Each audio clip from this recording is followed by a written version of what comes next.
जय हिंद साथियों, फिर से आपका स्वागत है हमारे इस घटना चक्र सीरीज में, जिसमें लोग भारतीय राज्य व्यवस्था एवं शासन का प्रीवियस ईयर क्वेश्चन बैंक कर रहे हैं।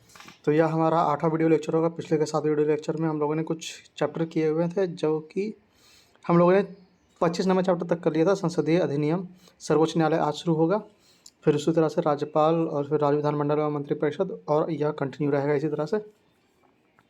तो आज 26वां नंबर चैप्टर शुरू होगा, सर्वोच्च न्यायालय। मगर शुरू करने से पहले आपसे यही कहूँगा कि अगर आप लोग हमारे चैनल पर नए हैं और अभी तक हमारे चैनल को सब्सक्राइब नहीं किया, तो प्लीज़ प्लीज़ प्लीज़ इसे सब्सक्राइब करके हमें सपोर्ट करें। इस वीडियो को कम से कम एक ऐसे विद्यार्थी तक तो ज़रूर शेयर करें जो कि इस तरह के एग्ज़ाम की तैयारी कर रहे हैं, जिसमें जिसमें इस तरह के प्रश्न पूछे जाते हैं। जैसे कि यहाँ पे देखिए, काफ़ी सारे एग्ज़ाम का नाम यहाँ पे लिखा हुआ है। IAS, IPS, UP PCS, Bihar, Jharkhand, Uttarakhand, हर तरह के, छत्तीसगढ़ PCS या अन्य कई तरह के PCS या कोई भी एग्ज़ाम होता है जिसमें पॉलिटी का प्रश्न पूछा जाता है, तो उसमें यह वीडियो बिल्कुल भी लाभदायक होगा आपके लिए। तो आप लोग इस वीडियो को ज़रूर से ज़रूर देखिए और शेयर कीजिए। इस वीडियो पे आप लोग कमेंट कर सकते हैं, कमेंट करके आप अपना सुझाव या कुछ बता सकते हैं हमें, ताकि हम और वीडियो को और बेहतर आपके लिए बेहतर बना सकें और आपको इससे लाभ मिल सके। तो आइए हम लोग शुरू करते हैं अपना 26वां नंबर चैप्टर, जिसमें होगा सर्वोच्च न्यायालय। तो यहाँ पे आ गया हमारा चैप्टर सर्वोच्च न्यायालय। तो इस समय हम शुरू करते हैं। मगर शुरू करने से पहले फिर से ये कहूँगा कि अगर आप लोग हमारे चैनल पर नए हैं और अभी तक हमारे चैनल को सब्सक्राइब नहीं किया, तो प्लीज़ प्लीज़ प्लीज़ इसे सब्सक्राइब करके हमें सपोर्ट करें। आइए पहला प्रश्न देखते हैं। भारत में उच्चतम न्यायालय का उद्घाटन किस तिथि में हुआ था? तो यह हो जाएगा बी नंबर ऑप्शन, 28 जनवरी 1950। भारत में उच्चतम न्यायालय का उद्घाटन किस तिथि में हुआ था? तो यह हो जाएगा बी ऑप्शन, 28 जनवरी 1950 को। भारत के सर्वोच्च न्यायालय का स्थापना हुई थी कब? तो यह हो जाएगा भारतीय संविधान के द्वारा। भारत के सर्वोच्च न्यायालय की स्थापना हुई थी, तो यह हो जाएगा डी ऑप्शन, भारतीय संविधान के द्वारा। भारत में उच्चतम न्यायालय के न्यायाधीशों की संख्या में वृद्धि करने की शक्ति किसमें निहित है? तो यह हो जाएगा बी ऑप्शन, संसद। भारत में उच्चतम न्यायालय के न्यायाधीशों की संख्या में वृद्धि करने की शक्ति किसमें निहित है? तो बी ऑप्शन हो जाएगा, संसद में। भारत के सर्वोच्च न्यायालय में न्यायाधीश की वर्तमान स्वीकृति संख्या है? तो इसका आंसर स्टार मार्क दिया हुआ है। आप लोग यहाँ पे चाहे तो विवरण बॉक्स में नीचे पढ़ सकते हैं, क्योंकि यह हमेशा चेंज होते रहता है अमेंडमेंट से। तो अभी हो जाएगा 34, जिसमें 33 + 1 एक हो जाएंगे हमारे CJI, मतलब चीफ जस्टिस ऑफ इंडिया, और बाकी 33 अन्य न्यायाधीश हो जाएंगे। और अगला प्रश्न, सर्वोच्च न्यायालय में एक मुख्य न्यायाधीश के अतिरिक्त कितने न्यायाधीश होते हैं? तो यह इसका आंसर भी स्टार मार्क दिया हुआ है, क्योंकि ये सब प्रश्न का उत्तर चेंज होते रहता है। तो यहाँ पे विवरण बॉक्स हम लोग नीचे पढ़ सकते हैं इसे। मंत्रिमंडल ने फरवरी 2008 के लिए किए गए निर्णय के अनुसार सरकार उच्चतम न्यायालय के जजों की संख्या में वृद्धि करेगी। इस निर्णय के अंतर्गत भारत के मुख्य न्यायाधीश को छोड़कर उच्चतम न्यायालय में जजों की संख्या तब होगी। तो इसका आंसर फिर से स्टार मार्क दिया हुआ है, क्योंकि यह चेंज हो गया है। तो आप लोग नीचे विवरण बॉक्स में से पढ़ सकते हैं आराम से। सर्वोच्च न्यायालय में न्यायाधीश नियुक्त होने के लिए व्यक्ति को कम से कम कितने वर्ष उच्च न्यायालय का एडवोकेट होना चाहिए? तो बी ऑप्शन हो जाएगा, 10 साल। सर्वोच्च न्यायालय में न्यायाधीश नियुक्त होने के लिए किसी व्यक्ति को कम से कम कितने वर्ष उच्च न्यायालय का एडवोकेट होना चाहिए? तो बी ऑप्शन हो जाएगा, 10 वर्ष। भारतीय सर्वोच्च न्यायालय के न्यायाधीशों की नियुक्ति कौन करता है? तो बी ऑप्शन हो जाएगा, राष्ट्रपति। भारतीय सर्वोच्च न्यायालय के न्यायाधीशों की नियुक्ति कौन करता है? तो बी ऑप्शन हो जाएगा, राष्ट्रपति। सर्वोच्च न्यायालय के न्यायाधीश अपने पद त्याग सकता है पत्र लिखकर किसे? तो यह आ जाएगा, राष्ट्रपति को। सर्वोच्च न्यायालय के न्यायाधीश अपने पद त्याग सकता है पत्र लिखकर किसे? तो यह आ जाएगा, राष्ट्रपति को। सर्वोच्च न्यायालय के न्यायाधीश अपने पद से त्यागपत्र किसको लिखकर दे सकता है? तो यह आ जाएगा, ए ऑप्शन, राष्ट्रपति को। सर्वोच्च न्यायालय के न्यायाधीश अपने पद से त्यागपत्र किसको लिखकर दे सकता है? तो यह आ जाएगा, ए ऑप्शन, राष्ट्रपति को। उच्च न्यायालय के न्यायाधीश किस प्रकार हटाए जा सकते हैं? तो यह आ जाएगा, डी ऑप्शन, राष्ट्रपति के द्वारा संसद की सिफारिश पर। उच्च न्यायालय के न्यायाधीश किस प्रकार हटाए जा सकते हैं? तो डी ऑप्शन हो जाएगा, राष्ट्रपति के द्वारा संसद की सिफारिश पर। निम्नलिखित कथनों पर विचार कीजिए। तो इसमें देखना कौन सा कथन सही है। तो इसमें सी आंसर हो जाएगा, 3 और 4 सही है। तो देख लेते हैं 3 और 4 कौन कौन सा कथन है। भारत के उच्चतम न्यायालय के न्यायाधीश के महाभियोग की प्रक्रिया के ब्यौरे न्यायाधीश जांच अधिनियम 1968 में दिया गया, यह बिल्कुल सही है। यदि किसी न्यायाधीश के महाभियोग के प्रस्ताव को मतदान हेतु लिया जाता है, तब विधि द्वारा अपेक्षित है कि यह प्रस्ताव संसद के प्रत्येक सदन द्वारा समर्थित हो और उस सदन की कुल सदस्य संख्या के बहुमत द्वारा तथा संसद के उस सदन में कुल उपस्थित और मतदान करने वाले सदस्यों का कम से कम 2/3 द्वारा समर्थित हो। यह बिल्कुल सही है। तो सी ऑप्शन हो जाएगा, इसमें 3 और 4 सही है। 1 और 2 ऑप्शन इसमें गलत था। आप लोग यहाँ विवरण बॉक्स में चाहे तो पढ़ सकते हैं इसके बारे में डिटेल से। आइए अगला प्रश्न, सर्वोच्च न्यायालय के न्यायाधीश खाली स्थान के बाद भारत के राष्ट्रपति द्वारा हटाए जा सकते हैं? तो यह जाएगा डी नंबर ऑप्शन, संसद में महाभियोग प्रस्ताव पारित होने पर। सर्वोच्च न्यायालय के न्यायाधीश खाली स्थान के बाद राष्ट्रपति द्वारा हटाए जा सकते हैं? तो डी ऑप्शन हो जाएगा, संसद में महाभियोग प्रस्ताव पारित होने पर। सर्वोच्च न्यायालय में सेवानिवृत्ति की आयु है, तो डी ऑप्शन हो जाएगा 65 वर्ष। सर्वोच्च न्यायालय में सेवानिवृत्ति की आयु है कितनी, तो डी ऑप्शन हो जाएगा 65 वर्ष। सर्वोच्च न्यायालय के न्यायाधीशों की सेवानिवृत्ति की उम्र क्या है, तो सी ऑप्शन हो जाएगा 65 वर्ष। सर्वोच्च न्यायालय के न्यायाधीशों की सेवानिवृत्ति की उम्र क्या है, तो सी ऑप्शन हो जाएगा 65 वर्ष। उच्चतम न्यायालय के न्यायाधीशों के वेतन निर्धारण किया जाता है कैसे, तो सी ऑप्शन हो जाएगा संसद द्वारा। उच्चतम न्यायालय के न्यायाधीशों का वेतन निर्धारण किया जाता है, तो सी ऑप्शन हो जाएगा संसद द्वारा। भारत के उच्चतम न्यायालय की स्वायत्तता की रक्षा हेतु क्या प्रावधान है, तो ये ऑप्शन हो जाएगा 1 और 3 इसमें सही है। उच्चतम न्यायालय के न्यायाधीशों की नियुक्ति करते समय भारत के राष्ट्रपति को भारत के मुख्य न्यायाधीश से विचार विमर्श करना पड़ता है, यह बिल्कुल सही है। उच्चतम न्यायालय के न्यायाधीशों को केवल भारत के मुख्य न्यायाधीश द्वारा हटाया जा सकता है, यह गलत है। न्यायाधीशों के वेतन भारत के संचित निधि पर आरोपित होते हैं, जिस पर मंत्रिमंडल को अपना मत नहीं देना होता है, यह बिल्कुल सही है। भारत के उच्चतम न्यायालय के अफसरों और कर्मचारियों के सभी नियुक्तियां सरकार द्वारा भारत के मुख्य न्यायाधीश से विचार विमर्श के पश्चात ही किया जाता है, यह गलत है। तो इसमें 1 और 3 इसमें सही है, तो ए ऑप्शन हो जाएगा 1 और 3। 18वां प्रश्न, निम्नलिखित कथनों पर विचार कीजिए, तो देखना इसमें कौन सा सही है। संसद भारत के उच्चतम न्यायालय के न्यायाधीशों को विस्तारित नहीं कर सकती क्योंकि उसकी अधिकारिता वही है जो संविधान ने प्रदान किया है, यह बिल्कुल गलत है। उच्चतम न्यायालय और उच्च न्यायालयों के अधिकारी और सेवा संबंध मुख्य न्यायमूर्ति द्वारा नियुक्त किए जाते हैं और न्यायालयों का प्रशासनिक व्यय भारत के संचित निधि पर भारित होता है, यह बिल्कुल गलत है। तो डी ऑप्शन हो जाएगा इसमें ना तो 1 सही और ना ही 2। सेवानिवृत्ति होने के पश्चात सर्वोच्च न्यायालय के न्यायाधीश वकालत कर सकते हैं कहाँ, तो डी ऑप्शन हो जाएगा किसी भी न्यायालय में नहीं। सेवानिवृत्ति होने के पश्चात सर्वोच्च न्यायालय के न्यायाधीश वकालत कर सकते हैं कहाँ, तो डी ऑप्शन हो जाएगा किसी भी न्यायालय में नहीं। भारत के सर्वोच्च न्यायालय के कार्यवाहक मुख्य न्यायाधीश की नियुक्ति करता है कौन, तो डी सी ऑप्शन हो जाएगा राष्ट्रपति। भारत के सर्वोच्च न्यायालय के कार्यवाहक मुख्य न्यायाधीश की नियुक्ति करता है कौन, तो सी ऑप्शन हो जाएगा राष्ट्रपति। भारत के कार्यवाहक मुख्य न्यायाधीश की नियुक्ति कौन करता है, तो सी ऑप्शन हो जाएगा राष्ट्रपति। भारत के कार्यवाहक मुख्य न्यायाधीश की नियुक्ति कौन करता है, तो सी ऑप्शन हो जाएगा राष्ट्रपति। सर्वोच्च न्यायालय के न्यायाधीशों की नियुक्ति की जाती है राष्ट्रपति के द्वारा, तो डी ऑप्शन हो जाएगा सर्वोच्च न्यायालय के मुख्य न्यायाधीश से परामर्श के साथ। सर्वोच्च न्यायालय के न्यायाधीशों की नियुक्ति की जाती है राष्ट्रपति के द्वारा, तो डी ऑप्शन हो जाएगा इसमें सर्वोच्च न्यायालय के मुख्य न्यायाधीशों से परामर्श के साथ। भारत के सर्वोच्च न्यायालय ने किस वर्ष में न्यायाधीशों की नियुक्ति के लिए कॉलेजियम व्यवस्था को अपनाया था, तो ए ऑप्शन हो जाएगा 1993। भारत के सर्वोच्च न्यायालय ने किस वर्ष में न्यायाधीशों की नियुक्ति के लिए कॉलेजियम व्यवस्था अपनाया था, तो ए ऑप्शन हो जाएगा 1993 में।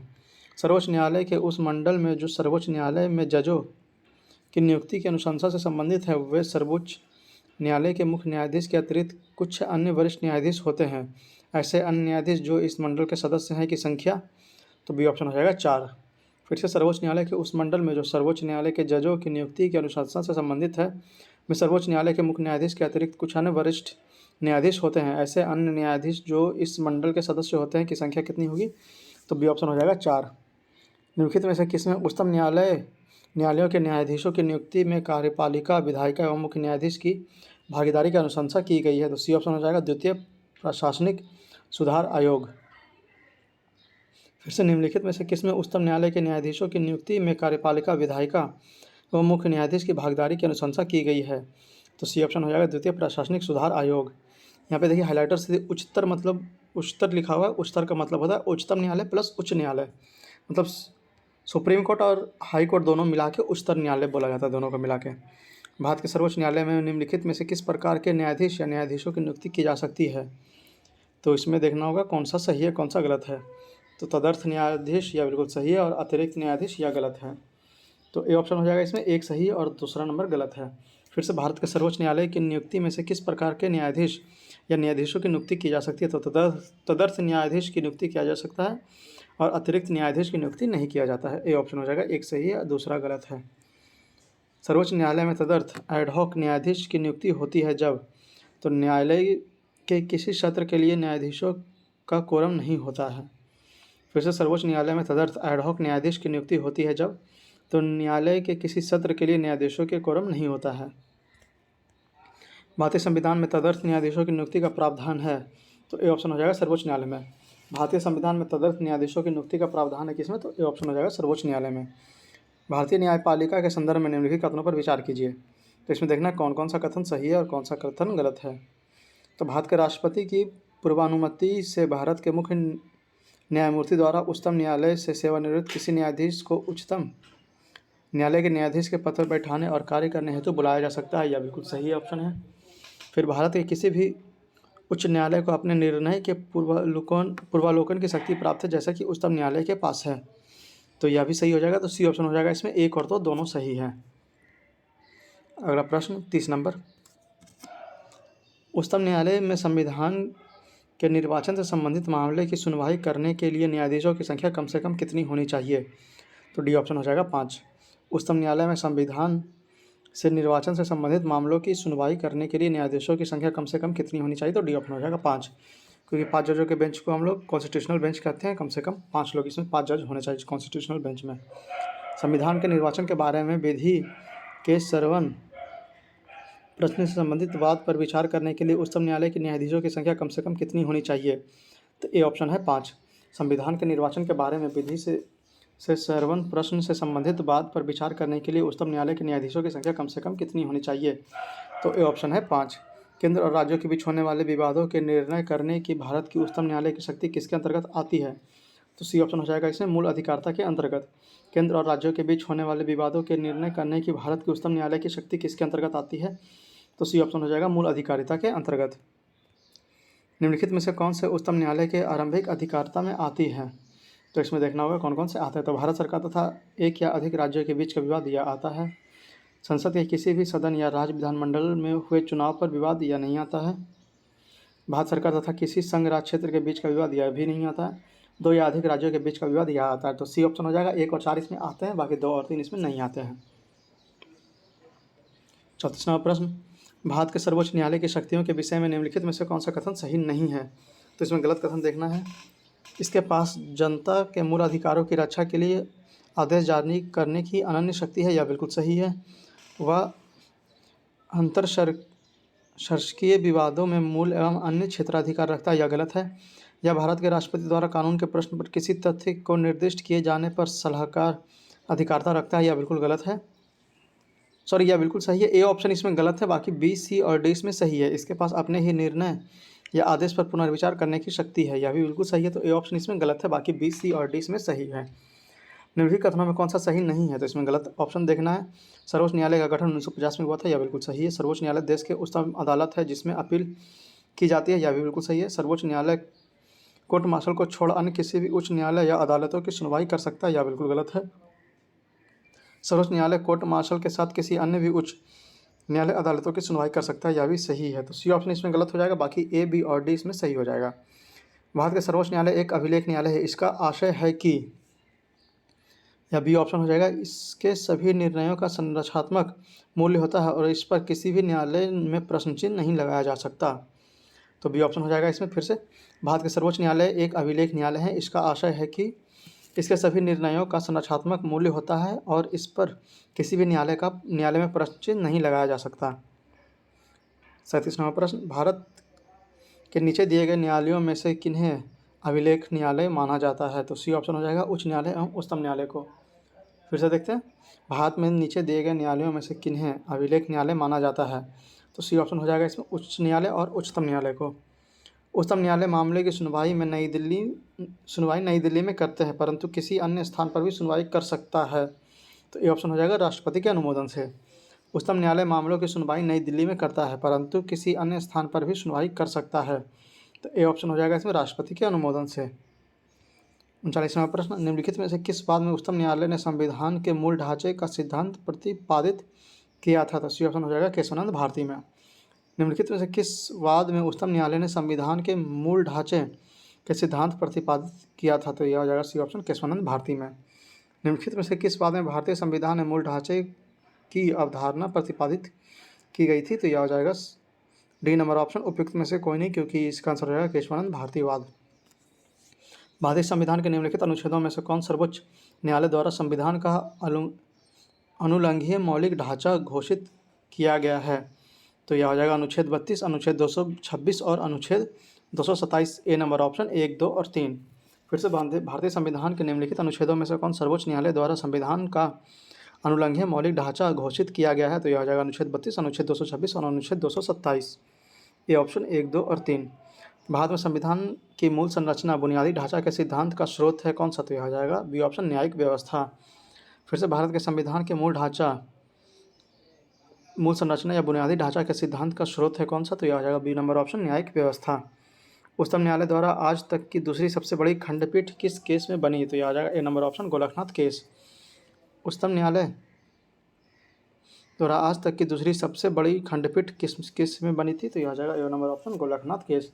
और सबसे बड़ी खंडपीठ बनी थी केशवानंद भारती केस में, जिसमें 13 न्यायाधीश शामिल हुए थे। निम्नलिखित में से किस बात में उच्चतम न्यायालय ने यह धारणा व्यक्त की कि मूल अधिकार व्यक्ति को जैसा उसे सबसे अच्छा लगे उस तरह अपनी ज़िंदगी की रूपरेखा तैयार करने के लिए सक्षम बनाता है? तो यह आ जाएगा बी नंबर ऑप्शन, गोरखनाथ बनाम स्टेट ऑफ पंजाब। फिर से निम्नलिखित में से किस वाद में उच्चतम न्यायालय ने यह धारणा व्यक्त की कि मूल अधिकार व्यक्ति को जैसा उसे सबसे अच्छा लगे उस तरह अपनी ज़िंदगी की रूपरेखा तैयार करने के लिए सक्षम बनाता है? तो बी नंबर ऑप्शन हो जाएगा इसमें, गोरखनाथ बनाम स्टेट ऑफ पंजाब। वाद एवं उस वाद में उच्चतम न्यायालय की व्यवस्था में त्रुटिपूर्ण युग्म को पहचानिए। तो इसमें गलत युग्म को देखना है। तो इंदिरा साहनीवाद अन्य पिछड़ा वर्ग के लिए चिकनी परत या क्रीमी लेयर, यह बिल्कुल सही है। विशाखावाद अपने कार्यस्थल पर यौन उत्पीड़न से कामकाजी महिलाओं का संरक्षण, यह भी सही है। मेनका गांधीवाद अनुच्छेद 14, 19 और 21 परस्पर अपवर्जी नहीं है, यह भी बिल्कुल सही है। और बेल बनर्जीवाद विदेश यात्रा के अधिकार दौरान स्वतंत्रता का भाग, यह बिल्कुल गलत है। तो डी ऑप्शन इसमें गलत हो जाएगा, बाकी ए, बी और सी इसमें सही है। निम्नलिखित कथनों पर विचार कर बताइए कि इसमें कौन एक सही है? तो इसमें डी नंबर ऑप्शन हो जाएगा, यह मूल अपीली और परामर्श संबंधी क्षेत्राधिकार रखता है। फिर से निम्नलिखित कथनों पर विचार कर बताइए कि इसमें कौन एक सही है? तो डी नंबर ऑप्शन हो जाएगा, यह मूल अपीलीय और परामर्श संबंधी क्षेत्राधिकार रखता है, डी नंबर ऑप्शन। भारतीय संविधान का कौन सा अनुच्छेद संवैधानिक विवाद में सर्वोच्च न्यायालय के अपीलीय क्षेत्राधिकार से संबंधित है? तो सी नंबर ऑप्शन हो जाएगा, अनुच्छेद 134 ए को मिलाकर अनुच्छेद 132 को पढ़ना। भारतीय संविधान का कौन सा अनुच्छेद संवैधानिक विवाद में सर्वोच्च न्यायालय के अपीलीय क्षेत्राधिकार से संबंधित है? तो यह आ जाएगा सी नंबर ऑप्शन, अनुच्छेद 134 ए को मिलाकर अनुच्छेद 132 को पढ़ना। संविधान की व्याख्या से संबंधित सभी विवाद सर्वोच्च न्यायालय के पास लाए जा सकते हैं, इसके बी नंबर ऑप्शन हो जाएगा, अपीलीय क्षेत्राधिकार के अंतर्गत। संविधान की व्याख्या से संबंधित सभी विवाद सर्वोच्च न्यायालय के पास लाए जा सकते हैं, इसके बी नंबर ऑप्शन हो जाएगा, अपीलीय क्षेत्राधिकार के अंतर्गत। भारत में सुधारात्मक याचिका उच्चतम न्यायालय में निम्न अनुच्छेद के अंतर्गत दाखिल की जा सकती है? तो सी नंबर ऑप्शन हो जाएगा 142। भारत में सुधारात्मक याचिका उच्चतम न्यायालय के निम्न अनुच्छेद के अंतर्गत दाखिल की जा सकती है, तो सी नंबर ऑप्शन हो जाएगा अनुच्छेद 142। 50 नंबर प्रश्न, संविधान का कौन सा अनुच्छेद उच्चतम न्यायालय को उसके द्वारा दिए गए निर्णय अथवा आदेश को पुनर्लोकन हेतु अधिकृत करता है? तो यह आ जाएगा ए नंबर ऑप्शन, अनुच्छेद 137। संविधान का कौन सा अनुच्छेद उच्चतम न्यायालय को उसके द्वारा दिए गए निर्णय अथवा आदेश के पूर्वालोकन हेतु अधिकृत करता है? तो यह आ जाएगा ए नंबर ऑप्शन, अनुच्छेद 137। उच्चतम न्यायालय द्वारा सुनाए गए निर्णय या दिए गए आदेश के पूर्वालोकन के बारे में निम्नलिखित में से कौन सा कथन सही है? तो बी नंबर ऑप्शन इसमें सही हो जाएगा, उच्चतम न्यायालय को अपने द्वारा सुनाए गए निर्णय या दिए गए आदेश का पूर्वालोकन करने की शक्ति प्राप्त है। बाकी ए, सी और डी इसमें गलत है, बी नंबर ऑप्शन इसमें सही है। भारत के सर्वोच्च न्यायालय के निर्णय के संबंध में निम्नलिखित में से क्या सही है? ए नंबर ऑप्शन इसमें सही है, सर्वोच्च न्यायालय को अपने निर्णय को परिवर्तित करने का अधिकार है। फिर से भारत के सर्वोच्च न्यायालय को निर्णय के संबंध में निम्नलिखित में से क्या सही है? तो ए नंबर ऑप्शन हो जाएगा इसमें, सर्वोच्च न्यायालय को अपने निर्णय को परिवर्तित करने का अधिकार है। 53 नंबर प्रश्न, भारत के संविधान के संदर्भ में सामान्य विधियों में अंतर्विष्ट प्रतिरोध अथवा निर्बंधन अथवा उपबंध अनुच्छेद 142 के अधीन संवैधानिक शक्तियों पर प्रतिषेध अथवा निर्बंधन की तरह कार्य नहीं कर सकते। निम्नलिखित में से कौन सा एक इसका अर्थ हो सकता है? तो यह बी नंबर ऑप्शन हो जाएगा, भारत के उच्चतम न्यायालय अपनी शक्तियों के प्रयोग में संसद द्वारा निर्मित विधियों में बाध्य नहीं होता, बी नंबर ऑप्शन। आइए अगला प्रश्न देखते हैं, 54 नंबर, भारत में न्यायिक पुनरीक्षण का अर्थ है? तो ए नंबर ऑप्शन हो जाएगा, विधियाँ और कार्यपालिका आदेशों की संविधानिता के विषय में प्रख्यापन करने का न्यायाधीश की अधिकार। फिर से, भारत में न्यायिक पुनरीक्षण का अर्थ है क्या? तो यह आ जाएगा, विधियों और कार्यपालिका आदेशों की संविधानिता के विषय में प्रख्यापन करने का न्यायपालिका का अधिकार। 55वां प्रश्न, न्यायिक पुनरावलोकन का अर्थ यह है कि सर्वोच्च न्यायालय, डी नंबर ऑप्शन हो जाएगा, राज्य किसी भी कानून को अवैध घोषित कर सकता है। न्यायिक पुनरावलोकन का अर्थ यह है कि सर्वोच्च न्यायालय, डी नंबर ऑप्शन हो जाएगा, राज्य किसी भी कानून को अवैध घोषित कर सकता है। न्यायिक पुनरावलोकन में न्यायालय को निम्नलिखित अधिकार हैं। तो ए नंबर ऑप्शन हो जाएगा, यदि कोई कानून या आदेश संविधान के विपरीत हो तो उसे असंवैधानिक घोषित कर सकता है। न्यायिक पुनरावलोकन में न्यायालय के न्यायाधीश निम्नलिखित अधिकार हैं। तो यह आ जाएगा नंबर ऑप्शन, यदि कोई कानून या आदेश संविधान के विपरीत हो तो उसे असंवैधानिक घोषित कर सकता है। निम्नलिखित कथनों पर विचार कीजिए, इसमें कौन सा कथन सही है यह देखना है। भारत का संविधान अपने मूल ढांचे को संघवाद, पंथनिरपेक्षता, मूल अधिकारों तथा लोकतंत्र के रूप में परिभाषित करता है, यह बिल्कुल गलत है। भारत का संविधान नागरिकों की स्वतंत्रता तथा उन आदर्शों जिन पर संविधान आधारित है की सुरक्षा हेतु न्यायिक पुनरावलोकन की व्याख्या करता है, यह बिल्कुल सही है। तो बी नंबर ऑप्शन हो जाएगा, केवल 2 इसमें सही है, 1 नंबर ऑप्शन इसमें गलत था। भारत में न्यायिक पुनरावलोकन की शक्ति का प्रयोग किसके द्वारा किया जाता है। तो बी नंबर ऑप्शन हो जाएगा, सर्वोच्च न्यायालय और उच्च न्यायालय द्वारा। भारत में न्यायिक पुनरावलोकन की शक्ति का प्रयोग किसके द्वारा किया जाता है। तो बी नंबर ऑप्शन हो जाएगा, सर्वोच्च न्यायालय और उच्च न्यायालय द्वारा। भारत के संविधान के संदर्भ में निम्नलिखित कथनों पर विचार कीजिए, तो इसमें देखना कौन सा सही है। किसी भी केंद्रीय विधि को संवैधानिक रूप से अवैध घोषित करने की किसी भी उच्च न्यायालय की अधिकारिता नहीं होगी, यह बिल्कुल गलत है। भारत के संविधान के किसी भी संशोधन पर भारत के उच्चतम न्यायालय द्वारा प्रश्न नहीं उठाया जा सकता, यह भी गलत है। तो डी नंबर ऑप्शन हो जाएगा इसमें, ना तो 1 ना ही 2। न्यायिक पुनरावलोकन प्रचलित है, तो डी नंबर ऑप्शन हो जाएगा, भारत और यूएसए दोनों में। न्यायिक पुनरावलोकन प्रचलित है कहाँ, तो भारत और यूएसए दोनों में, डी नंबर ऑप्शन हो जाएगा इसका। यहाँ पे कथन कारण वाला प्रश्न है, भारत में न्यायिक पुनरावलोकन का क्षेत्र सीमित है, यह बिल्कुल सही है। भारतीय संविधान में कुछ उधार की वस्तुएं, यह भी सही है। तो बी नंबर ऑप्शन हो जाएगा इसमें। ए और आर दोनों सत्य हैं, लेकिन आर ए का सही स्पष्टीकरण नहीं है। फिर से देखते हैं, भारत में न्यायिक पुनरावलोकन का क्षेत्र सीमित है, यह बिल्कुल सही है। भारतीय संविधान में कुछ उधार की वस्तुएं, यह भी सही है। तो बी नंबर ऑप्शन हो जाएगा इसमें। ए और आर दोनों कथन सत्य हैं, लेकिन आर ए का सही स्पष्टीकरण नहीं है। 62वां प्रश्न, भारतीय संविधान में न्यायिक पुनरावलोकन का आधार है क्या। तो यह आ जाएगा बी नंबर ऑप्शन, विधि द्वारा स्थापित प्रक्रिया। भारतीय संविधान में न्यायिक पुनरावलोकन का आधार है कौन क्या, तो यह आ जाएगा बी नंबर ऑप्शन, विधि द्वारा स्थापित प्रक्रिया। 63 नंबर प्रश्न, कोई भी संविधान संशोधन कानून भारतीय सर्वोच्च न्यायालय द्वारा असंवैधानिक घोषित किया जा सकता है, यदि हुआ। तो बी नंबर ऑप्शन हो जाएगा, विधि के समक्ष समानता का अधिकार को भाग 3 से हटाकर संविधान में अन्यत्र कहीं रखा जाता है। कोई भी संविधान संशोधन कानून भारतीय सर्वोच्च न्यायालय द्वारा असंवैधानिक घोषित किया जा सकता है, यदि वह, बी नंबर ऑप्शन हो जाएगा, विधि के समक्ष समानता के अधिकार को भाग 3 से हटाकर संविधान में अन्य कहीं रख सकता है। संविधान की व्याख्या करने का अंतिम अधिकार किसे है। तो यह हो जाएगा डी नंबर ऑप्शन, सर्वोच्च न्यायालय। संविधान की व्याख्या करने का अंतिम अधिकार किसे है, तो डी नंबर ऑप्शन हो जाएगा, सर्वोच्च न्यायालय को। भारतीय संविधान का संरक्षक कौन है, तो डी नंबर ऑप्शन हो जाएगा, सर्वोच्च न्यायालय। भारतीय संविधान का संरक्षक कौन है, तो डी नंबर ऑप्शन हो जाएगा, सर्वोच्च न्यायालय। भारतीय संविधान का संरक्षक किसे कहा जाता है, तो यह हो जाएगा सर्वोच्च न्यायालय, सी नंबर ऑप्शन। भारतीय संविधान का संरक्षक किसे कहा जाता है, तो सी नंबर ऑप्शन हो जाएगा, सर्वोच्च न्यायालय। निम्नलिखित में से कौन भारत के संविधान का अभिरक्षक या कस्टोडियन है, तो डी हो जाएगा ऑप्शन, भारत का उच्चतम न्यायालय। निम्नलिखित में से कौन भारत के सर्वोच्च संविधान का अभिरक्षक या कस्टोडियन है, तो यह आ जाएगा डी नंबर ऑप्शन, भारत का सर्वोच्च न्यायालय। भारतीय संविधान का अभिभावकत्व निहित है किसमें, तो यह आ जाएगा सर्वोच्च न्यायालय में, सी ऑप्शन। भारतीय संविधान का अभिभावकत्व निहित है किसमें, तो सी ऑप्शन हो जाएगा, सर्वोच्च न्यायालय में। 69वां प्रश्न कथन कारण वाला दिया हुआ है यहाँ पे, केंद्रीय कानून की संवैधानिक वैधता के संबंध में भारत के सर्वोच्च न्यायालय की अनन्य अधिकारिता है, यह बिल्कुल गलत है। सर्वोच्च न्यायालय भारतीय संविधान का संरक्षक है, यह बिल्कुल सही है। तो डी नंबर ऑप्शन हो जाएगा, ए गलत है किंतु आर सही है। फिर से, केंद्रीय कानून की संवैधानिक वैधता के संबंध में भारत के सर्वोच्च न्यायालय की अनन्य अधिकारिता, यह गलत है। सर्वोच्च न्यायालय भारतीय संविधान का संरक्षक है, यह बिल्कुल सही है। तो डी ऑप्शन हो जाएगा इसमें, ए गलत है किंतु आर सही है। 97वां प्रश्न, निम्नलिखित में से कौन से मामले उच्च न्यायालय और उच्चतम न्यायालय की अधिकारिता में आते हैं। तो सी ऑप्शन हो जाएगा, मूल अधिकारों का प्रवर्तन। निम्नलिखित में से कौन मामले उच्च न्यायालय और उच्चतम न्यायालय की अधिकारिता में आते हैं, तो सी ऑप्शन हो जाएगा, मूल अधिकारों का प्रवर्तन।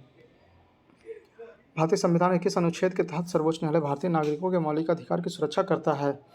तो डी ऑप्शन हो जाएगा, 72 अनुच्छेद 32 डी ऑप्शन। भारतीय संविधान के किस अनुच्छेद के तहत सर्वोच्च न्यायालय भारतीय नागरिकों की मौलिक अधिकार की सुरक्षा करता है? तो डी ऑप्शन हो जाएगा अनुच्छेद 32। विधायक शक्तियों की संघीय सूची में समाविष्ट किसी विषय के संबंध में भारत के उच्चतम न्यायालय के अधिकार क्षेत्र को बढ़ाने का अधिकार किसे दिया गया है? तो सी ऑप्शन हो जाएगा संसद को। विधायक शक्तियों की संघीय सूची में समाविष्ट किसी विषय के संबंध में भारत के उच्चतम न्यायालय के अधिकार क्षेत्र को बढ़ाने की अधिकार किसे दिया गया है? तो हो जाएगा सी ऑप्शन संसद को। भारत के सर्वोच्च न्यायालय का क्षेत्राधिकार किसके द्वारा बढ़ाया जा सकता है? तो सी ऑप्शन हो जाएगा संसद द्वारा विधि बनाकर। भारत के सर्वोच्च न्यायालय का क्षेत्राधिकार किसके द्वारा बढ़ाया जा सकता है? तो सी ऑप्शन हो जाएगा संसद द्वारा विधि बनाकर। संविधान के अंतर्गत उच्चतम न्यायालय की विधि के प्रश्न पर राय लेने का किसको अधिकार है? तो बी ऑप्शन हो जाएगा राष्ट्रपति को। संविधान के अंतर्गत उच्चतम न्यायालय के विधि के प्रश्न पर राय लेने का किसको अधिकार है? तो यह आ जाएगा बी ऑप्शन राष्ट्रपति को। यह अनुच्छेद 143 के तहत लिया जाता है। उच्चतम तथा उच्च न्यायालय के न्यायाधीशों की नियुक्ति तथा स्थानांतरण के लिए परामर्श प्रक्रिया के संबंध में राष्ट्रपति ने उच्चतम न्यायालय को एक अभिदेश किया। तो बी ऑप्शन हो जाएगा खंड 2 अनुच्छेद 143 के अंतर्गत। उच्चतम तथा उच्च न्यायालय के न्यायाधीशों की नियुक्ति तथा स्थानांतरण के लिए परामर्श प्रक्रिया के संबंध में राष्ट्रपति ने उच्चतम न्यायालय को एक अभिदेश किया है। तो यह बी ऑप्शन हो जाएगा खंड 1 अनुच्छेद 143 के अंतर्गत। उच्चतम न्यायालय की परामर्श अधिकारिता के विषय में निम्नलिखित में से कौन सा कथन सही है? तो इसमें देखना कौन कौन सा कथन सही है और कौन सा कथन गलत है। उच्चतम न्यायालय के लिए यह बाध्यकारी है कि वह राष्ट्रपति द्वारा निर्देशित किसी भी मामले में अपना मत व्यक्त करे, यह बिल्कुल गलत है। परामर्शी अधिकारिता की शक्ति के अधीन प्राप्त किसी निर्देश पर उच्चतम न्यायालय की पूर्ण पीठ सुनवाई कर सकती है, यह बिल्कुल सही है। परामर्शी अधिकारिता के अधीन प्राप्त निर्देश पर व्यक्त किया हुआ उच्चतम न्यायालय का मत सरकार पर बाध्यकारी नहीं होता, यह बिल्कुल सही है। उच्चतम न्यायालय को उसकी परामर्शी अधिकारिता की शक्ति के अधीन एक बार में केवल एक ही निर्देश भेजा जा सकता है, यह बिल्कुल गलत है। तो सी ऑप्शन हो जाएगा इसमें। 2 और 3 सही है, 1 और 4 इसमें गलत है। 77वां प्रश्न, भारत के सर्वोच्च न्यायालय का परामर्श दात्री अधिकार के प्रमुख होता है वह है कौन? तो यह आ जाएगा सार्वजनिक मामले के कानूनी या तथ्यात्मक मामलों में राष्ट्रपति को परामर्श दे सकता है। फिर से, भारत के सर्वोच्च न्यायालय का परामर्श दात्री अधिकार से प्रयुक्त होता है कि वह सार्वजनिक महत्व के कानूनी तथा तथ्यात्मक मामलों में राष्ट्रपति को परामर्श दे सकता है। भारत का उच्चतम न्यायालय कानून या तथ्य के मामले में राष्ट्रपति को परामर्श दे सकता है, बी ऑप्शन, तभी जब वह ऐसा परामर्श के लिए कहता है। भारत का उच्चतम न्यायालय कानून तथा तथ्यों के मामले में राष्ट्रपति को परामर्श दे सकता है, कब? तो तभी जब वह ऐसा परामर्श के लिए कहता है, बी ऑप्शन। निम्नलिखित कथनों पर विचार कीजिए। भारत का उच्चतम न्यायालय भारत के राष्ट्रपति को विधि अथवा तथ्यों के विषय पर सलाह दे सकता है। तो बी ऑप्शन हो जाएगा इसमें केवल 2 सही है, यदि वह ऐसा कोई सलाह मांगता है। भारत के उच्चतम न्यायालय भारत के राष्ट्रपति को विधि अथवा तथ्यों के विषय पर सलाह दे सकता है, कब? यदि वह ऐसा कोई सलाह मांगता है। तो बी ऑप्शन हो जाएगा केवल 2 इसमें सही है। गुजरात में विधानसभा के चुनाव वर्ष 2002 में को स्थगित करने के चुनाव आयोग के निर्णय की अधिमान्यता पर उच्चतम न्यायालय की राय जानने के लिए राष्ट्रपति ने उच्चतम न्यायालय से अनुरोध भारतीय संविधान के कौन सा अनुच्छेद के अंतर्गत किया गया? तो यह आ जाएगा बी नंबर ऑप्शन, अनुच्छेद 143। फिर से, गुजरात में विधानसभा चुनाव वर्ष 2002 में को स्थगित करने के चुनाव आयोग के निर्णय की अधिमान्यता पर उच्चतम न्यायालय की राय जानने के लिए राष्ट्रपति ने उच्चतम न्यायालय से अनुरोध भारतीय संविधान के कौन सा अनुच्छेद के अंतर्गत किया था? तो यह आ जाएगा अनुच्छेद 143। मैं भारत के संविधान के प्रति सच्ची विश्वास और सच्ची निष्ठा रखूँगा, भारत की संप्रभुता और अखंडता को बनाए रखूँगा, अपने पद के कर्तव्यों का निर्वहन करूँगा, संविधान और कानून की रक्षा करूँगा। यह शपथ ली जाती है किसके द्वारा? तो यह जाएगा बी ऑप्शन, भारत के मुख्य न्यायाधीश द्वारा। यह शपथ भारत के मुख्य न्यायाधीश द्वारा ली जाती है। देश के किसी भी न्यायालय में चल रहे वाद को अन्यत्र भेजने का अधिकार किसके पास है? तो यह आ जाएगा बी ऑप्शन, सर्वोच्च न्यायालय के पास। देश के किसी भी न्यायालय में चल रहे वाद को अन्यत्र भेजने का अधिकार किसके पास है? तो यह आ जाएगा बी ऑप्शन, सर्वोच्च न्यायालय के पास। यहाँ पे मिलान करने के लिए दिया हुआ है, तो इसका आंसर स्टार मार्क दिया हुआ है, मैं आपके लिए नीचे पढ़ सकता हूँ कौन सा बात कहाँ है। तो यह आ जाएगा एक गौपालन बनाम मद्रास राज्य, यह आ जाएगा निवारक अवरोध की प्रक्रिया रमेश थापर बनाम मद्रास राज्य हो जाएगा स्वतंत्र भारत, भाषण पर रोक। शंकरी प्रसाद बनाम भारतीय संघ हो जाएगा संविधान संशोधन की संसद की। और शक्ति चंपकम दुराई राजन बनाम मद्रास राज्य हो जाएगा शिक्षण संस्थानों में प्रवेश हेतु समानता। 81 नंबर प्रश्न, निम्नलिखित में से कौन सा बात जमींदारी व्यवस्था से संबंधित है? तो इसका आंसर स्टार मार्क दिया हुआ है, आप लोग चाहें तो यहाँ नीचे विवरण बॉक्स में इसका पढ़ सकते हैं विवरण। आइए अगला प्रश्न 85 नंबर, इंदिरा साहनी बनाम भारत संघ मुकदमे में सर्वोच्च न्यायालय का निर्णय किस विषय से संबंधित है? तो हो जाएगा ए नंबर ऑप्शन, सरकारी नौकरियों में अन्य पिछड़ा वर्ग के आरक्षण से। इंदिरा साहनी बनाम भारत संघ मुकदमे में सर्वोच्च न्यायालय का निर्णय किस विषय से संबंधित है? तो हो जाएगा ए नंबर ऑप्शन, सरकारी नौकरियों में अन्य पिछड़ा वर्ग के आरक्षण से। हाल ही में उच्चतम न्यायालय ने प्रवासी पंचाट निर्धारण अधिनियम 1983 को संविधान के किस अनुच्छेद के अंतर्गत केंद्र के पावन कर्तव्य के उल्लंघन पर असंवैधानिक घोषित किया है? तो यह आ जाएगा ए नंबर ऑप्शन, अनुच्छेद 355। हाल ही में उच्चतम न्यायालय ने प्रवासी पंचाट निर्धारण अधिनियम 1983 को संविधान के किस अनुच्छेद के अंतर्गत केंद्र के पावन कर्तव्य का उल्लंघन पर असंवैधानिक घोषित किया है? तो यह हो जाएगा ए ऑप्शन, अनुच्छेद 355। TDSAT के निर्णय को चुनौती दी जा सकती है कैसे? तो यह आ जाएगा हाई कोर्ट तथा सुप्रीम कोर्ट में। TDSAT के निर्णय को चुनौती दी जा सकती है कहाँ? तो हाई कोर्ट तथा सुप्रीम कोर्ट में। 87 नंबर प्रश्न। 88 नंबर प्रश्न देखते हैं, भारत में उच्चतम न्यायालय के मुख्य न्यायाधीश का सही क्रम है? तो डी नंबर ऑप्शन हो जाएगा HL दत्तू, फिर TS ठाकुर, फिर जगदीश सिंह खेहर। फिर से HL दत्तू, फिर TS ठाकुर, फिर जगदीश सिंह खेहर। 89 नंबर प्रश्न, निम्नलिखित में से कौन चौथी महिला जज है जिन्हें अप्रैल 2010 में भारत के उच्चतम न्यायालय में नियुक्त किया गया था? तो हो जाएगा सी नंबर ऑप्शन, जस्टिस ज्ञान सुधा मिश्रा। निम्नलिखित में से कौन चौथी महिला जज है जिसने अप्रैल 2010 में भारत में उच्चतम न्यायालय में नियुक्त किया गया था? तो हो जाएगा जस्टिस ज्ञान सुधा मिश्रा, सी ऑप्शन। 90 नंबर प्रश्न, हाल ही में नियुक्त सुप्रीम कोर्ट के निम्नलिखित न्यायाधीशों में से कौन इससे पहले किसी उच्च न्यायालय के न्यायाधीश नहीं था? तो हो जाएगा C number option, L Nageswaran Rao. हाल ही में नियुक्त सुप्रीम कोर्ट के न्यायाधीश निम्नलिखित न्यायाधीशों में से कौन इससे पहले किसी उच्च न्यायालय के न्यायाधीश नहीं था? तो यह हो जाएगा C option, L Nageswaran Rao. Madhya Pradesh उच्च न्यायालय के निम्नलिखित मुख्य न्यायाधीशों में से कौन भारत के उच्चतम न्यायालय के न्यायाधीश नहीं रहे हैं? तो सी ऑप्शन हो जाएगा न्यायमूर्ति SK झा।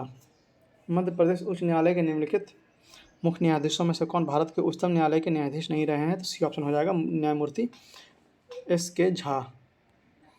भारतीय न्यायिक व्यवस्था में जब जनहित याचिका को शामिल किया गया उस समय भारत के मुख्य न्यायाधीश कौन थे? तो इसका आंसर स्टार मार्क दिया हुआ है, आप लोग चाहें तो यहाँ विवरण बॉक्स में इसके बारे में पूरा पढ़ सकते हैं, PIL के बारे में अच्छे से। चलिए अगला प्रश्न देखते हैं, 93 नंबर, जनहित याचिका की शुरुआत किसके द्वारा की गई थी? हो जाएगा सी नंबर ऑप्शन, न्यायिक पहल द्वारा। जनहित याचिका की शुरुआत किसके द्वारा की गई? तो सी ऑप्शन हो जाएगा न्यायिक पहल द्वारा। निम्नलिखित कथनों पर विचार कीजिए, तो इसमें देखना कौन सा सही है। तो इसमें बी ऑप्शन केवल सही हो जाएगा, न्यायमूर्ति BR कृष्ण अय्यर भारतीय न्यायिक सेवा में लोकहित याचिका PIL के प्रजनकों में से एक माने जाते हैं। फिर से न्यायमूर्ति BR कृष्ण अय्यर भारतीय न्यायिक सेवा में लोकहित याचिका PIL के प्रजनकों में से एक माने जाते हैं। PIL है क्या? तो यह आ जाएगा A option, public interest litigation. PIL क्या है? तो यह आ जाएगा A option, public interest litigation. 96 number प्रश्न, जनहित याचिका PIL कहाँ पर प्रस्तुत किया जा सकता है? तो यह आ जाएगा डी ऑप्शन, उच्च न्यायालय एवं सर्वोच्च न्यायालय दोनों में। जनहित याचिका PIL कहाँ प्रस्तुत किया जा सकता है? तो डी ऑप्शन हो जाएगा, उच्च न्यायालय एवं सर्वोच्च न्यायालय दोनों में। यहाँ पे कथन कारण वाला प्रश्न दिया हुआ है, जनहित याचिका जन सहयोगी नागरिकों को न्यायालय तक जाने की स्वीकृति देता है, यह बिल्कुल सही है। जन सहयोगी व्यक्ति उस व्यक्ति के लिए न्याय मांग सके जो किसी कारण से न्यायालय तक पहुंच पाने में असमर्थ है, तो यह भी सही है। तो ए ऑप्शन इसमें हो जाएगा, ए और आर दोनों सही है और आर ए का सही स्पष्टीकरण करता है। आइए अगला प्रश्न 98 नंबर, लोकहितवाद मुकदमे की संकल्पना का उद्गम देश है कौन सा? तो यह आ जाएगा सी नंबर ऑप्शन, USA। फिर से लोकहितवाद या मुकदमे की संकल्पना का उद्गम देश है कौन, तो यह आ जाएगा USA, सी ऑप्शन। जनहित याचिका की अवधारणा की शुरुआत किस देश में हुई है, तो यह आ जाएगा बी ऑप्शन, संयुक्त राज्य अमेरिका। जनहित याचिका की अवधारणा की शुरुआत किस देश में हुई है, तो बी ऑप्शन हो जाएगा संयुक्त राज्य अमेरिका में। भारत में न्यायिक सक्रियता संबंधित है किससे, तो यह आ जाएगा बी ऑप्शन, जनहित याचिका से। भारत में न्यायिक सक्रियता संबंधित है किससे, तो बी ऑप्शन हो जाएगा जनहित याचिका से। या किसने कहा कि न्यायिक सक्रियतावाद को न्यायिक जोखिमवाद नहीं होना चाहिए, तो बी ऑप्शन हो जाएगा न्यायमूर्ति AS आनंद।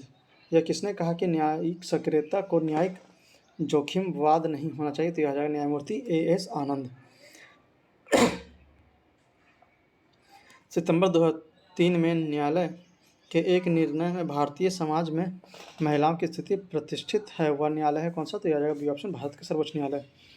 सितंबर 2003 में न्यायालय के एक निर्णय में भारतीय समाज में महिलाओं की स्थिति प्रतिष्ठित है, वह न्यायालय है कौन सा, तो यह आ जाएगा ए ऑप्शन, भारत के सर्वोच्च न्यायालय में।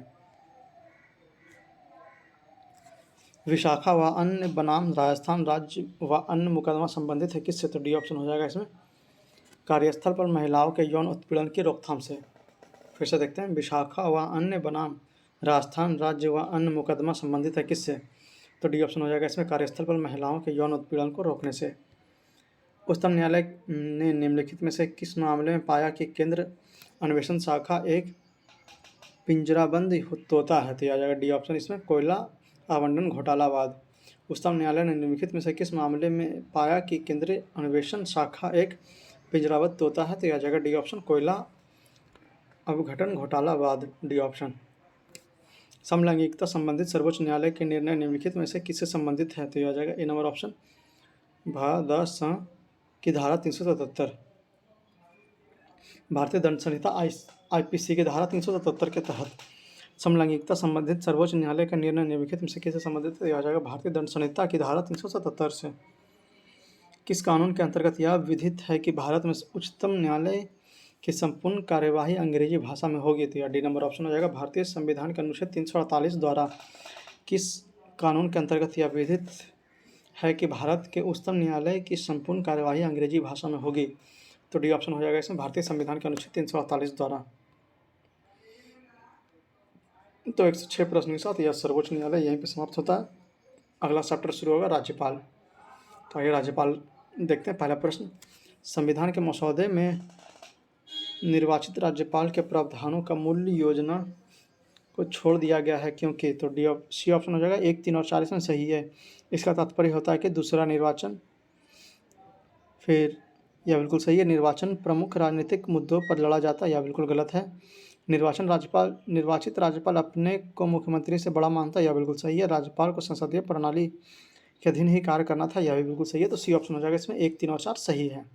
फिर से संविधान के मसौदे में निर्वाचित राज्यपालों के प्रावधानों की मूल योजना को छोड़ दिया गया था क्योंकि, इसका तात्पर्य होता है कि एक दूसरा निर्वाचन, यह बिल्कुल सही है। निर्वाचन प्रमुख राजनीतिक मुद्दों पर लड़ा जाता है, यह बिल्कुल गलत है। निर्वाचित राज्यपाल अपने को मुख्यमंत्री से बड़ा मानता है, यह बिल्कुल सही है। राज्यपाल को संसदीय प्रणाली के अधीन ही कार्य करना था, यह बिल्कुल सही है। तो सी ऑप्शन हो जाएगा इसमें, 1, 3 और 4 सही है। राज्य सरकार का कार्यकारी अध्यक्ष संवैधानिक प्रमुख कौन है, तो यह आ जाएगा बी ऑप्शन, राज्यपाल। राज्य सरकार का कार्यकारी अध्यक्ष या संवैधानिक प्रमुख कौन है, तो बी ऑप्शन हो जाएगा इसमें, राज्यपाल। तीसरा प्रश्न, निम्नलिखित में से कौन राज्यपाल की नियुक्ति करता है, तो डी ऑप्शन हो जाएगा इसमें, भारत का राष्ट्रपति। निम्नलिखित में से कौन राज्यपाल की नियुक्ति करता है, तो डी ऑप्शन हो जाएगा इसमें, भारत का राष्ट्रपति। किस राज्य की राज्यपाल नियुक्त किसी राज्य का राज्यपाल नियुक्त किया जाता है किसके द्वारा, तो यह आ जाएगा सी ऑप्शन, राष्ट्रपति द्वारा। किसी राज्य का राज्यपाल नियुक्त किया जाता है किसके द्वारा, तो सी ऑप्शन हो जाएगा, राष्ट्रपति के द्वारा। किसी राज्य में राज्यपाल की नियुक्ति संविधान के अनुच्छेद, सी ऑप्शन हो जाएगा, 155 के तहत होती है। किसी राज्य में राज्यपाल की नियुक्ति संविधान के अनुच्छेद 155 के तहत होती है। भारत में एक राज्य के राज्यपाल से संबंधित निम्न कथनों पर ध्यान दीजिए। तो इसमें देखना कौन कौन सा सही है। उसे जन्म से भारत का नागरिक होना चाहिए, यह गलत है। उसकी आयु कम से कम 35 वर्ष होनी चाहिए, यह बिल्कुल सही है। उसमें लोकसभा के सदस्य होने की योग्यता होनी चाहिए, यह बिल्कुल गलत है। वह एक से अधिक राज्यों का राज्यपाल हो सकता है, यह बिल्कुल सही है। तो इसका आंसर हो जाएगा 2 और 4 सही है, 1 और 3 गलत है। आइए अगला प्रश्न देखते हैं, 7वां नंबर। भारतीय संविधान में निम्नलिखित में से कौन सा एक अनुच्छेद भारत में राज्य के राज्यपाल के रूप में एक व्यक्ति की नियुक्ति के लिए योजना निर्धारित करता है, तो बी ऑप्शन हो जाएगा इसमें, अनुच्छेद 157। भारतीय संविधान में निम्नलिखित में से कौन सा एक अनुच्छेद भारत में राज्य के राज्यपाल के रूप में व्यक्ति की नियुक्ति के लिए योजना का निर्धारण करता है? तो बी ऑप्शन हो जाएगा इसमें अनुच्छेद 157। निम्नलिखित पर विचार कीजिए और नीचे दिए गए कूट का प्रयोग करते हुए सही उत्तर का चयन कीजिए। तो इसमें देखना कौन कौन सा सही है। राज्यपाल अपना पद ग्रहण करने से पूर्व शपथ लेगा या प्रतिज्ञान करेगा, यह बिल्कुल सही है। शपथ या प्रतिज्ञान के प्रारूप भारतीय संविधान की तीसरी अनुसूची में है, यह बिल्कुल गलत है। राज्यपाल उच्च न्यायालय के मुख्य न्यायाधीश या उसकी अनुपस्थिति में ज्येष्ठ न्यायाधीश के समक्ष शपथ या प्रतिज्ञान करेगा, यह बिल्कुल सही है। शपथ या प्रतिज्ञान की प्रक्रिया भारतीय संविधान के अनुच्छेद 159 में दी गई है, यह बिल्कुल सही है। तो बी ऑप्शन हो जाएगा इसमें 1, 3 और 4 सही है, 2 नंबर ऑप्शन इसमें गलत है।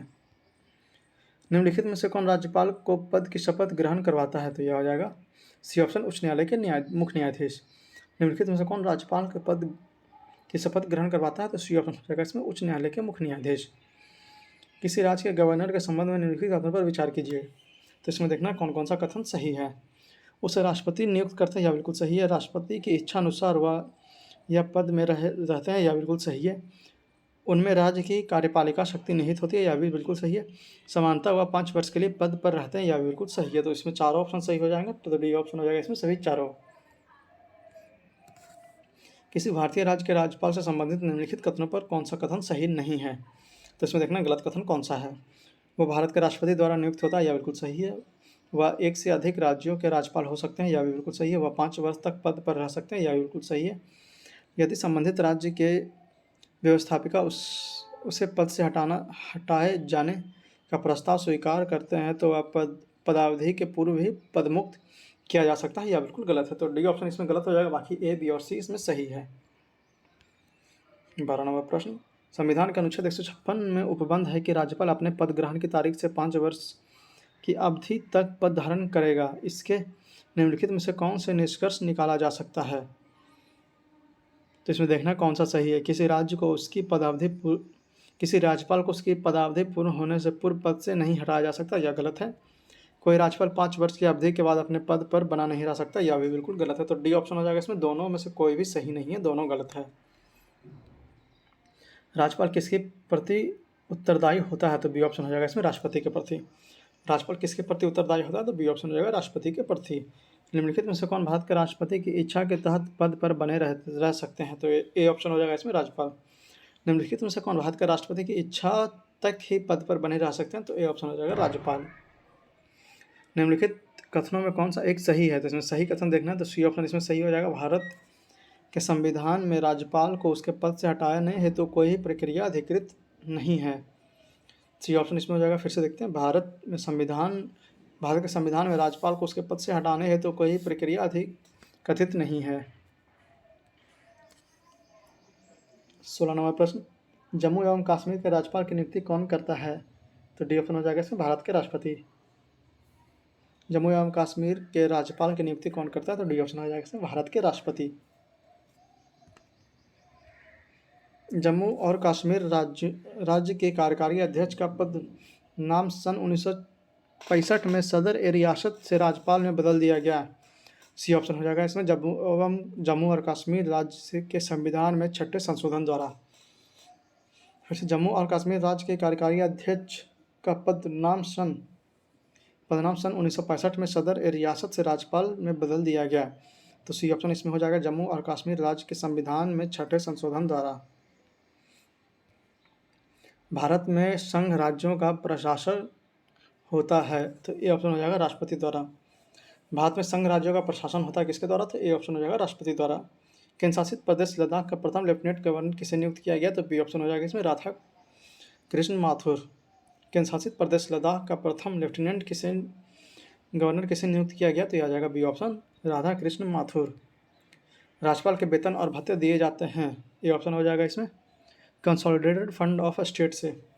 राज्यपाल के वेतन और भत्ते दिए जाते हैं कहाँ से? तो यह आ जाएगा A option, consolidated fund of state से।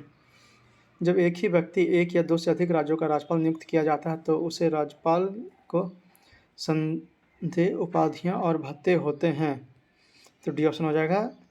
इसे उन राज्यों के बीच ऐसे अनुपात में आवंटित किया जाए जैसे राष्ट्रपति आदेश द्वारा अवधारित करे। फिर जब एक ही व्यक्ति को एक या अधिक राज्यों का राज्यपाल नियुक्त किया जाता है तो उस राज्यपाल को संदेह उपबंधियाँ और भत्ते होंगे। डी ऑप्शन हो जाएगा, इसे उन राज्यों के बीच ऐसे अनुपात में आवंटित किया जाएगा जैसे राष्ट्रपति आदेश द्वारा अवधारित करे। 22वां नंबर प्रश्न, निम्नलिखित में से कौन सी किसी राज्य के राज्यपाल को दी गई विवेकाधीन शक्तियाँ हैं? तो भारत के राष्ट्रपति को राष्ट्रपति शासन अधिरोपित करने के लिए रिपोर्ट भेजना, यह बिल्कुल सही है। मंत्रियों की नियुक्ति करना, यह गलत है। राज्य विधानमंडल द्वारा पारित कतिपय विधेयकों को भारत के राष्ट्रपति के विचार के लिए आरक्षित रखना, यह बिल्कुल सही है। राज्य सरकार के कार्य संचालन के लिए नियम बनाना, यह गलत है। तो बी ऑप्शन हो जाएगा इसमें। 1 और 3 सही है, 2 और 4 इसमें गलत हो जाएगा। 23 नंबर प्रश्न, राज्य के राज्यपाल मंत्रिपरिषद से के परामर्श से स्वतंत्र कार्य कर सकते हैं। तो विधानसभा में सरकार को अपना बहुमत सिद्ध करने को कहने के लिए यह बिल्कुल सही है। मुख्यमंत्री को बर्खास्त करने के लिए यह भी सही है। भारत के राष्ट्रपति के विचारार्थ किसी विधेयक को आरक्षित करने के लिए यह भी सही है। विधायिका द्वारा पारित किसी विधेयक को पुनर्विचार हेतु वापस करने के लिए यह भी सही है। उच्च न्यायालय का परामर्श मांगने के लिए यह गलत है। तो इसमें ए ऑप्शन हो जाएगा। 1, 2, 3, 4 सही है, 5 नंबर ऑप्शन इसमें गलत है। अगला प्रश्न, भारतीय संविधान के निम्न अनुच्छेदों में से किस एक के अधीन राज्यपाल राष्ट्रपति के विचार के लिए किसी विधेयक को आरक्षित रख सकता है? तो बी ऑप्शन इसमें हो जाएगा अनुच्छेद 200।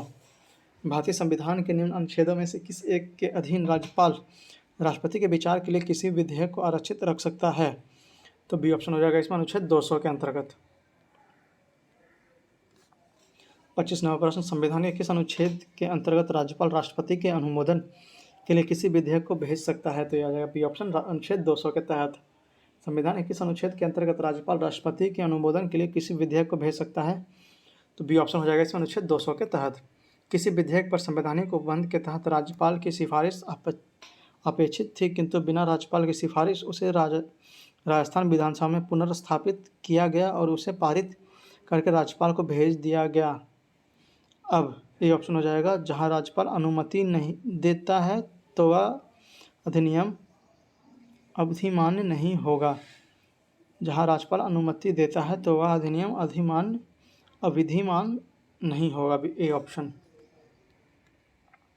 भारतीय संविधान के निम्नलिखित में से कौन सा अनुच्छेद राज्यपाल को अध्यादेश जारी करने की शक्ति प्रदान करता है? तो सी ऑप्शन हो जाएगा इसमें 213। भारतीय संविधान के निम्नलिखित में से कौन सा अनुच्छेद राज्यपाल को अध्यादेश जारी करने की शक्ति प्रदान करता है? तो सी ऑप्शन हो जाएगा इसमें 213। किसी राज्य के राज्यपाल संविधान के निम्नलिखित में से किस अनुच्छेद के अंतर्गत विधानसभा के अवकाश के दौरान अध्यादेश जारी कर सकते हैं? तो बी ऑप्शन हो जाएगा इसमें अनुच्छेद 213। किसी राज्य के राज्यपाल संविधान के निम्नलिखित में से किस अनुच्छेद के अंतर्गत विधानसभा के अवकाश के दौरान अध्यादेश जारी कर सकते हैं? तो बी ऑप्शन इसमें हो जाएगा अनुच्छेद 213 के अंतर्गत। किसी राज्य के राज्यपाल द्वारा जारी ऑर्डिनेंस का अनुमोदन होना आवश्यक है? तो बी ऑप्शन हो जाएगा इसमें राज्य की विधायिका द्वारा। किसी राज्य के राज्यपाल द्वारा जारी ऑर्डिनेंस का अनुमोदन होना आवश्यक है? तो बी ऑप्शन इसमें हो जाएगा राज्य की विधायिका द्वारा। भारतीय संविधान के किस अनुच्छेद के तहत राज्यपाल को विधानमंडल के विश्रांति काल में अध्यादेश प्रख्यापित करने की शक्ति प्राप्त है? तो डी ऑप्शन इसमें हो जाएगा 213 के अंतर्गत। भारतीय संविधान के किस अनुच्छेद के तहत राज्यपाल को विधानमंडल की विश्रांति काल में अध्यादेश प्रख्यापित करने की शक्ति प्राप्त है? तो यह आ जाएगा डी ऑप्शन अनुच्छेद 213 के अंतर्गत। इनमें में से किसकी नियुक्ति राज्य के राज्यपाल नहीं करता है? तो सी ऑप्शन हो जाएगा उच्च न्यायालय के न्यायाधीश। बाकी मुख्यमंत्री की, सदस्य राज्य लोक सेवा आयोग की और महाधिवक्ता की नियुक्ति राज्यपाल करता है। तो सी ऑप्शन हो जाएगा उच्च न्यायालय के न्यायाधीश की नियुक्ति राज्यपाल नहीं करता है। निम्नलिखित कथनों पर विचार कीजिए, तो इसमें देखना कौन सा उत्तर सही है। राज्यपाल को उच्च न्यायालय के न्यायाधीश की नियुक्ति का अधिकार नहीं है, बिल्कुल सही है। वह विधानमंडल का हिस्सा नहीं होगा, यह गलत है। उन्होंने विधान परिषद में कुछ सदस्यों को मनोनीत करने का अधिकार है, यह बिल्कुल सही है। उनके पास कोई न्यायिक शक्ति नहीं है, यह बिल्कुल गलत है। तो इसमें 1 और 3 सही होगा, 2 और 4 इसमें गलत हो जाएगा। राज्यपालों के संदर्भ में निम्नलिखित इसमें कौन सा कथन सत्य नहीं है? तो इसमें गलत कथन देखना है, तो बी ऑप्शन इसमें गलत हो जाएगा। वह मृत्युदंड को क्षमा कर सकता है, यह गलत है। बाकी ए, सी और डी इसमें सही है। वह मृत्युदंड को क्षमा कर सकता है, यह गलत ऑप्शन है। यहाँ पे कथन कारण वाला प्रश्न दिया हुआ है, तो आइए देखते हैं कौन सा कथन सही है, कौन सा गलत है। राष्ट्रपति और राज्यपालों पर उनके किसी भी कार्य के लिए न्यायालय में मुकदमा नहीं चलाया जा सकता, यह बिल्कुल गलत है। उन पर चलाया जा सकता है। राष्ट्रपति पर महाभियोग चलाया जा सकता है और राज्यपालों को असंवैधानिक कृतियों के करने पर पदच्युत किया जा सकता है। यह बिल्कुल सही है। तो डी ऑप्शन इसमें हो जाएगा। ए गलत है परंतु आर सही है। निम्नलिखित कथनों पर विचार कीजिए। इसमें देखना कौन सा कथन सही है।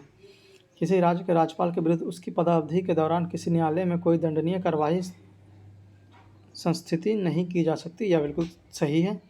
किसी राज्य के राज्यपाल की परिलब्धियां और भत्ते उसकी पदावधि के दौरान कम नहीं की जाएगी। यह बिल्कुल सही है। तो सी ऑप्शन इसमें हो जाएगा। एक और दो दोनों सही है। आइए अगला प्रश्न। निम्नलिखित में से क्या सत्य नहीं है। तो इसमें देखना कौन सा गलत है। राष्ट्रपति या राज्यपाल को शासकीय कार्यों के लिए विधिक कार्यवाही से अनुमुक्ति है। यह बिल्कुल सही है। कोई न्यायालय राज्यपाल को किसी कर्तव्य पालन के लिए विवश नहीं कर सकता। यह बिल्कुल सही है। एक राज्यपाल को व्यक्तिगत कार्य हेतु सिविल कार्यवाही लाने के लिए 2 मास की लिखित सूचना आवश्यक देनी होगी। यह बिल्कुल सही है। मंत्रियों द्वारा राष्ट्रपति या राज्यपाल को दिए गए सलाह को जानने के लिए न्यायालय अधिकृत है। यह गलत है। तो डी ऑप्शन इसमें गलत हो जाएगा। बाकी ए, बी और सी इसमें सही है। भारत के संविधान में निम्नलिखित में से किसके द्वारा अभिलेख चलाने का प्रावधान नहीं है। तो यह आ जाएगा बी ऑप्शन। राज्य के राज्यपाल के विरुद्ध। भारतीय संविधान में निम्नलिखित में से किसके विरुद्ध अभियोग चलाने का प्रावधान नहीं है। तो यह आ जाएगा बी ऑप्शन। राज्य के राज्यपाल के विरुद्ध। भारत में किसी राज्य के राज्यपाल बनने वाली पहली महिला कौन है। तो यह आ जाएगा सी ऑप्शन, सरोजिनी नायडू। भारत में किसी राज्य के राज्यपाल बनने वाली पहली महिला हो जाएगी सरोजिनी नायडू। C option. निम्नलिखित में से कौन स्वतंत्र भारत के किसी राज्य की सर्वप्रथम महिला राज्यपाल बनी। तो यह आ जाएगा ए ऑप्शन, सरोजिनी नायडू। निम्नलिखित में से कौन स्वतंत्र भारत के किसी राज्य की सर्वप्रथम महिला राज्यपाल बनी। तो ए ऑप्शन इसमें हो जाएगा, सरोजिनी नायडू। प्रतिवर्ष 13 फरवरी को महिला दिवस मनाया जाता है स्मृति में किसमें। तो यह आ जाएगा सरोजिनी नायडू की स्मृति में। प्रतिवर्ष 13 फरवरी को महिला दिवस मनाया जाता है किसकी स्मृति में। तो सरोजिनी नायडू की स्मृति में। पश्चिम बंगाल की प्रथम महिला राज्यपाल कौन थी। तो यह आ जाएगा बी ऑप्शन, पद्मजा नायडू। पश्चिम बंगाल की प्रथम महिला राज्यपाल कौन थी। तो यह आ जाएगा बी ऑप्शन, पद्मजा नायडू। मध्य प्रदेश के निम्नलिखित राज्यपालों में से कौन हरियाणा के मुख्यमंत्री रहे हैं। तो यह आ जाएगा D number option, doctor Bhagwat Dayal Sharma. Madhya Pradesh के निम्नलिखित राज्यपालों में से कौन हरियाणा के मुख्य न्यायाधीश रहे। तो यह आ जाएगा D number option, doctor Bhagwat Dayal Sharma. Rajasthan के राज्यपाल जिन्हें बर्खास्त किया गया था। तो यह आ जाएगा बी नंबर ऑप्शन, रघुकुल तिलक थे। राजस्थान के राज्यपाल जिन्हें बर्खास्त किया गया था तो यह थे रघुकुल तिलक थे। 44 नंबर प्रश्न। निम्नलिखित में से किस एक का यह सुझाव था कि राज्यपाल को उसके राज्य से बाहर का एक प्रतिष्ठित व्यक्ति होना चाहिए और उसे एक ऐसा तटस्थ व्यक्ति होना चाहिए जिसके गहन राजनीतिक जुड़ाव ना हो या उन्हें हाल के पिछले वर्षों में राजनीति में भाग नहीं लिया हो। तो सी नंबर ऑप्शन हो जाएगा, सरकारी आयोग ने यह सुझाव दिया था। तो 44 प्रश्न के साथ यह चैप्टर यहीं पे समाप्त होता है राज्यपाल का। अगला चैप्टर होगा राज्य विधानमंडल एवं मंत्री परिषद। तो इस चैप्टर को हम अगले वीडियो लेक्चर में स्टार्ट करेंगे। इस वीडियो लेक्चर में हम यहीं तक रखते हैं। 44 प्रश्न के साथ यह वीडियो यहीं पे समाप्त होता है। आप लोग से अनुरोध है कि अगर आप लोग हमारे चैनल पर नए हैं और अभी तक हमारे चैनल को सब्सक्राइब नहीं किया तो प्लीज़ प्लीज़ प्लीज़ इसे सब्सक्राइब करके हमें सपोर्ट करें। और कमेंट बॉक्स में आप लोग कोई सुझाव या किसी भी तरह की कोई बात हो तो आप लोग कमेंट बॉक्स में लिख सकते हैं। आप लोग बिल्कुल फ्री है कमेंट बॉक्स में कुछ भी लिखने के लिए। और इस वीडियो को ज़्यादा से ज़्यादा शेयर कीजिए, वीडियो को लाइक करके हमें सपोर्ट कीजिए। और जितना ज़्यादा रिवीजन करेंगे उतना अच्छा होगा आपके एग्ज़ाम के लिए, ताकि आप एग्ज़ाम में अच्छा परफॉर्म कर पाएँ। तो मिलते हैं अगले वीडियो लेक्चर में। तब तक के लिए आप लोग पढ़ते रहिए। जय हिंद, जय भारत।